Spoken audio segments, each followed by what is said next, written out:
Welcome to the Her Story Circle podcast, the podcast that brings you the extraordinary tales of everyday women who are changing the world. I'm your host, Gertrude Mache, and I'd like to acknowledge traditional custodians of the land on which we meet today.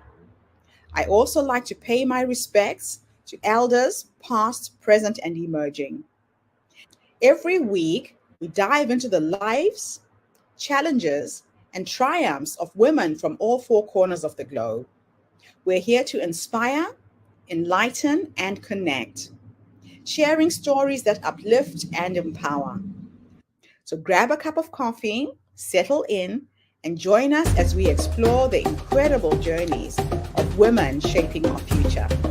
This is Her Story, where every woman's voice matters. Hello, everybody, and welcome back. This is Gertrude Mache here in beautiful Melbourne, Australia. And today I am graced with the presence of yet another fascinating woman. Welcome, welcome, welcome to our tribe. Please tell everybody your full name, where you're based, and share your story with us today. Thanks, Gertrude. My name is Kylah Morrison, and I am coming to you today from Wajak Budja on Noongar country here in Perth. I'd like to acknowledge the traditional owners on the lands on which I'm meeting today and their elders past, present and emerging, and all of the lands on which the listeners are on today and any Aboriginal and Torres Strait Islander women who might be listening in. I'm originally from New Zealand and moved to Western Australia about 17 years ago, and not long after met the boy and followed him up to Northwest Australia, up in the Pilbara in the red dirt. And that was the first time I really got to go out on country and really get to understand the significance of the tens of thousands of years of stories that have been passed down from our First Nations people, and just fell in love with the understanding that I gained. You know, every time I talked to an Aboriginal person or I went out on country, like there was another layer of information and stories and significance in the land and in the stories and in the connection with the people. And so I feel really grateful to be able to work and live in Australia and on these different lands and countries. And fortunately, my career has taken me through a lot of opportunities to be able to experience the value of that as well. So originally started out life as an engineer. I studied mechanical engineering in New Zealand and then moved over to Perth and started work with Woodside. I basically studied again. I was a drilling and completions engineer on their graduate program and spent a lot of time out offshore on the drilling rigs and the gas platforms, and really loved that. I loved being in a practical career where I could get outside in nature. For me, that was out in the middle of the ocean. Sometimes we had onshore gas projects in my summer work in New Zealand, but predominantly in Australia it was offshore projects, and then sometimes I would visit, manufacturing sites for wellheads and drilling pieces of equipment and things like that, which was all very interesting. Not long after that, as I said, I met the boy and moved up to Karratha, and now happily married. I think we've been together maybe 15 years, married 8 years. We moved to Karratha because he wanted to get the work experience onshore up there, and so I moved into a reliability engineering role so that I could transfer to an onshore-based engineering role, and that was fascinating for me to move from drilling completions, obviously right at the early stage of producing oil and gas, and then moving onshore. I could see how it was processed in the LNG plant and then stored in the tanks and shipped overseas. And so it's really interesting. 17 years ago when I joined the industry, gas was the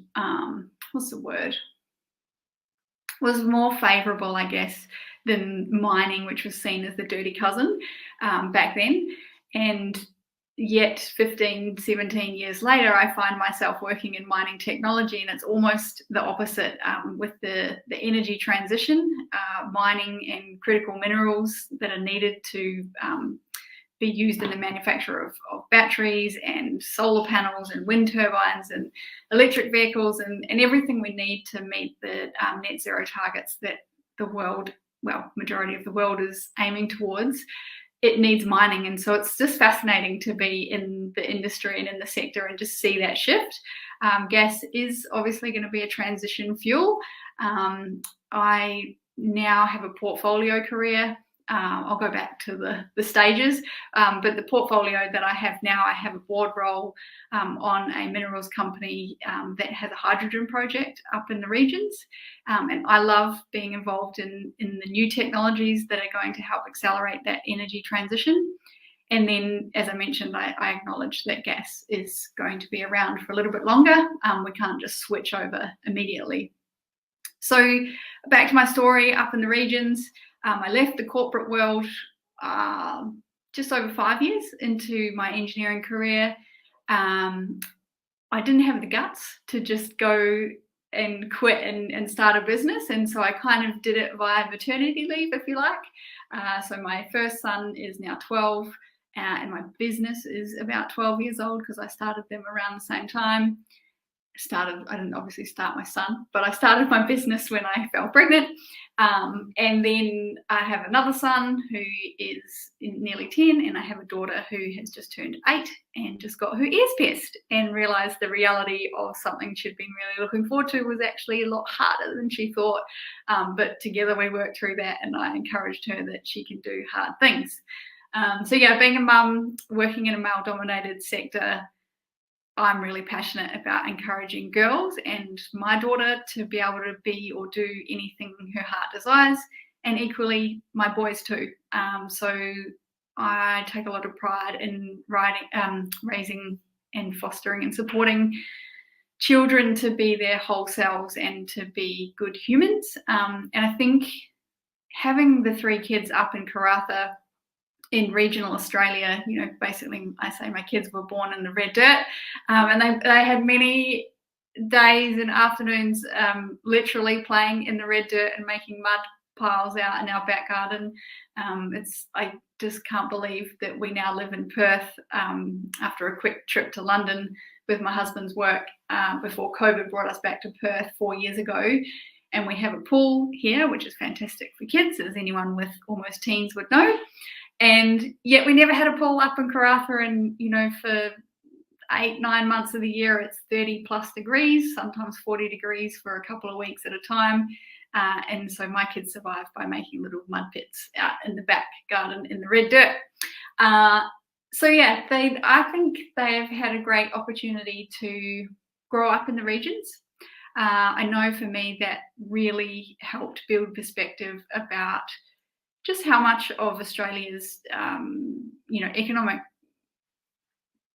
drivers and their GDP is actually produced in our regions, and yet the majority of the people live in metro centres, and that's where often a lot of the decisions are made, and yet it affects people in the regions and a lot of where our resources come from. So got involved in a lot of that as the Chamber of Commerce, as a board member, then a president, and then I stepped off that role into the CEO role.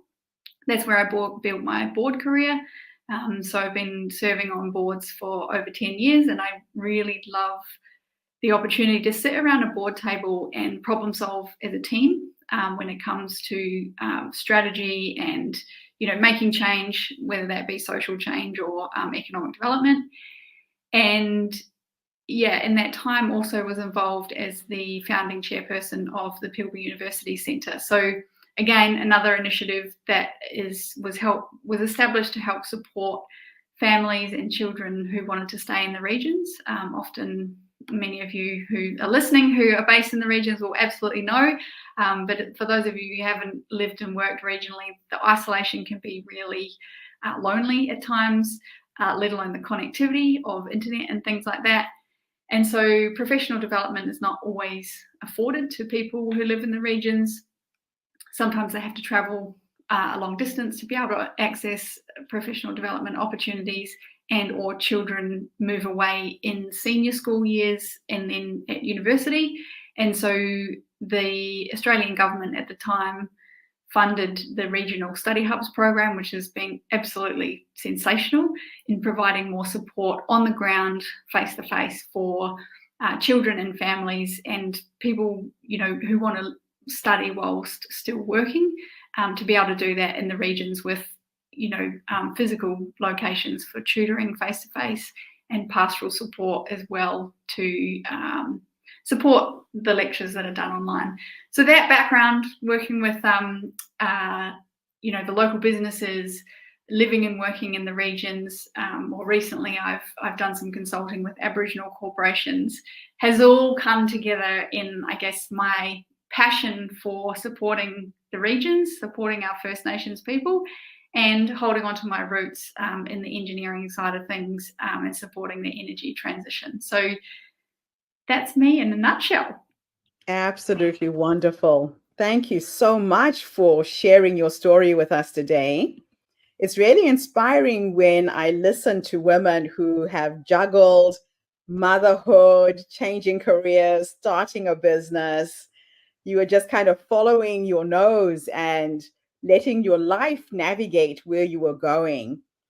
Now, your work focuses on helping leaders navigate the energy transition while including First Nations people in this journey. And so helping leaders in that energy transition whilst also considering the social impact and bringing our First Nations people along with it, for me, comes back to ESG, which is a term that I came across when we moved to London, as I said, to follow my husband for his work.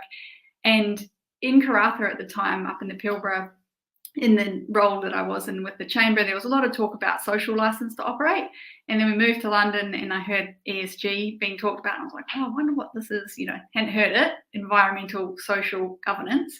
Yes. And we were only in the UK for about 8 months. And then COVID meant we were repatriated early back to Perth.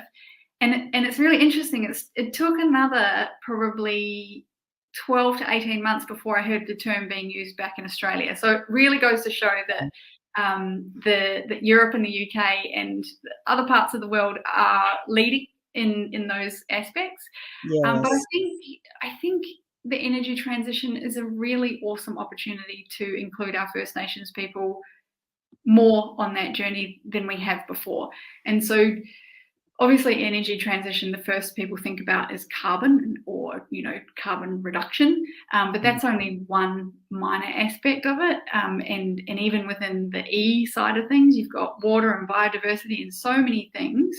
And then S is obviously the social, which I think for me is where it sits with regional communities, but also our First Nations people. And then governance is something, as a lens we should put across all projects and aspects. Where I think the power comes with First Nations people is that they've been looking after the lands for so many years, for tens of thousands of years. And so if we spend more time walking alongside them, getting to know what their priorities are, how they go about looking after the land and planning for the future, we can actually deliver better results economically than if we didn't do that. And so that's the lens I try to apply, is looking through ESG and then having those conversations with our First Nations people and knowing that it takes time.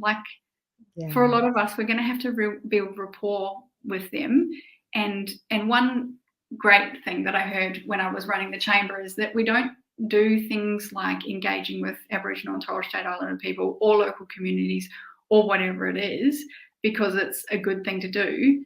It needs to make commercial sense as well. And initially I thought, well, that sounds like a bit of a cop-out. But they said that you actually need to sort of put it on the balance sheet, if you like. And so one company that was doing a great job in the social license to operate space, they would, put a dollar value to how much time was saved by investing in their relationships with First Nations people, because if they had that rapport and then it came time to approvals or doing up a land use agreement or whatever it was, if they already had that rapport and that relationship with the First Nations groups, they were going to get the approvals through faster. And so then you could put that on the balance sheet. And I just thought that was really fantastic to tie together the social and the economic drivers.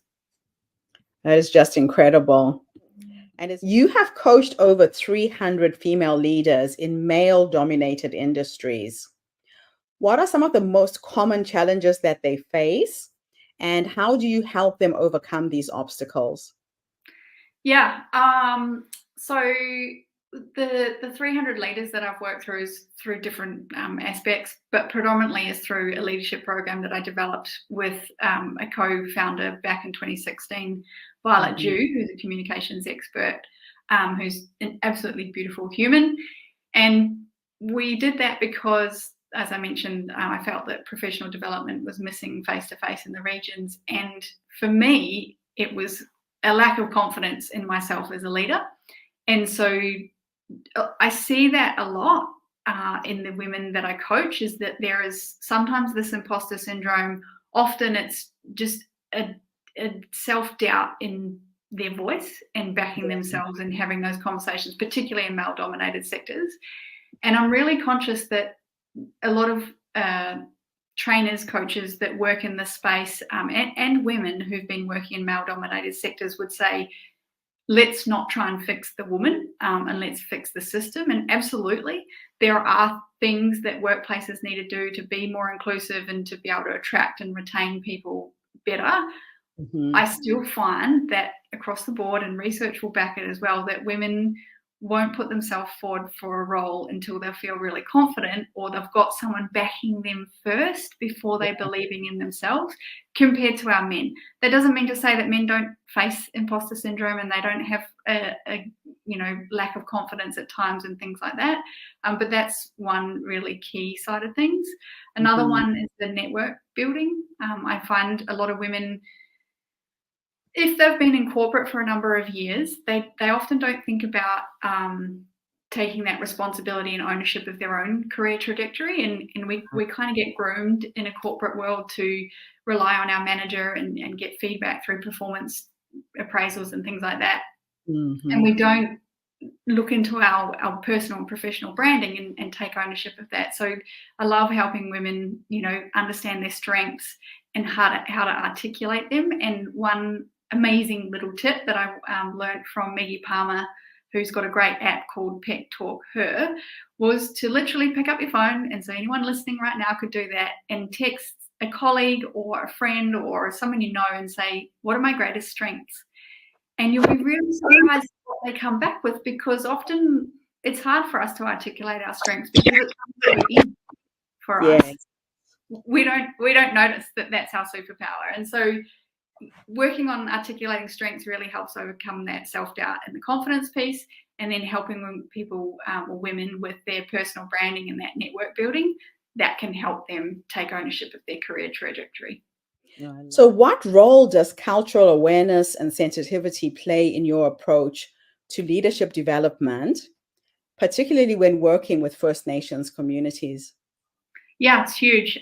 So for me, in my leadership training across the board, I try to maintain psychological safety. I like to encourage the training days or any groups that I set up to be a safe space for people to share without judgment, without others feeling like they need to fix the person who's sharing the information. And so cultural safety, I think, is another layer. And I've mentioned that, I'm on a learning journey there. And so fortunately, one of my strengths being curiosity and love of learning is that I do like spending time with people, different nations, and getting to know their customs and cultures and things like that. And so it's really important to me. I'm not going to get it right though. And I do know that I wouldn't say that I'm kind to myself and don't go through phases of beating myself up when I get it wrong or could have done it better. But I have got the view and the understanding that it's going to take time, and I need to walk alongside women and, other First Nations people if I'm going to understand how to provide culturally safe leadership training. That's fantastic. Now, can you share an example of a successful collaboration with a First Nations community that led to positive outcomes, both for the community and the broader organization? Well, I guess the one that really comes to mind is that the one that I was referring to when we consider what the financial gain or impact is of really diligent and effective, time spent in investing in the relationship and rapport building with First Nations people. And that was with Bella Bella Infrastructure Group, which unfortunately don't have a project going up in the Pilbara, but did have at the time. Right. And what was the successful outcomes from that? I think from what I could see at the Chamber of Commerce, so not being directly involved in any of those transactions, was that the approach from the corporate, so Bella Bella Infrastructure Group, was that they absolutely understood the value of engaging with their First Nations people. Yes. They then helped them with supplier agreements and getting them into, opportunities for work, whether that was cleaning the office in the centre of town, whether it was going out in country and doing heritage surveys and things like that. And so that was the one that I was then told, so from the corporate side of things, how did that really benefit them? When they came to an approval at one point, they could hand on heart say that this could have taken 9, 12, 18, 2 years longer had we not invested the time that we did into that relationship and rapport building. So I think that's a success from the corporate side of things. And then the value that I saw coming out of it was, even though the project didn't actually get legs and go ahead, all of those Indigenous businesses and people had been given an opportunity to prove their capability, to improve their capability whilst they were tendering work, and even going to the point where they would. It's quite typical for large projects to only tender for pieces of work that are over $1 million. And for a small company, it's really hard for them to quote on $1 million. And so then they have to partner with others. And so they were going to the point of trying to work out, how can we break packages down so that we're giving more local small businesses, Indigenous businesses, the opportunity to participate in our supply chain. And so, like I say, the project didn't actually go ahead, but there's still a lot of work in the pre-feasibility study, the definitive feasibility study, and all of these stages. There's still work happening. And so local companies and Aboriginal people were getting the benefit of that, and having that, capability of operating in a Western corporate structure. They were given that opportunity. So how do you see the concepts of reconciliation and partnership evolving in the context of Australia's energy transition? And what advice do you give leaders to contribute meaningfully to this journey? So that one's really interesting, because with the history of mining and, in Western Australia, at least, state agreements and royalties that are paid to native title holders, I think there is a real opportunity to move away from that and to move to more reciprocal arrangements that might benefit both sides in the energy transition. So, rather than, okay, here's a piece of land, we need to use the land, we're just going to pay you for that. It's, how do we work together, and what projects would you like to be interested in? And the exciting thing with the energy transition is, I think, yes, there is still going to be an impact to the environment and the land for putting solar panels on or wind turbines. However, the destruction that is associated with minerals extraction, I think, is less so. And mining sector has not had a good reputation, particularly, with Juukan Gorge. I think it was maybe around 2020 when a large mining company just blew up a cave, an Aboriginal cave. And so, and so I think mining is getting better at that, but I think the energy transition provides opportunities and partnerships and work opportunities, but also Aboriginal organisations and enterprises the opportunity to do work that is more aligned with the way they've looked after country for tens of thousands of years. And so I think that's the real upside of the energy transition and how we can work better with our First Nations people. And so it comes right back to what I talked about before about spending time having conversations. What are their priorities? What are their interests? What do they want to be involved with? Looking around the globe at different First Nations communities and how they've worked with industry and corporates to better communities and individuals. Yes. I think there's other ways of doing it. There's equity arrangements, there's free carry arrangements, and it's not going to work for all projects. Obviously, there needs to be the economics need to work. Otherwise, you won't get a green light and then no one gets a benefit out of it. But I think it's having those conversations early, looking at things slightly differently, looking at best practice around the world, and really trying to do it differently. If you could go back and give the younger you 3 nuggets of wisdom about working with Indigenous communities, what would those 3 nuggets of wisdom be? Yeah, so 3 nuggets of wisdom for working with Indigenous communities. I think number 1, spend the time. Like, time is the absolute valuable currency. Your position, a recommendation from someone else, financial, whatever it is, gifts or offers aren't going to get you the traction that you think you might have got in a Western world. So spend the time. You're going to get it wrong. That's how you learn. And, true reconciliation, I think, is about being brave enough to have messy conversations and vulnerable enough to say, I want to learn, I want to do better, and I know that I might get it wrong. And the third thing I'd say is there's always another layer. It's just such a rich tapestry when you've got tens of thousands of years worth of stories and culture and knowledge and wisdom. You can't learn all of that in a textbook, in one sitting, in one podcast.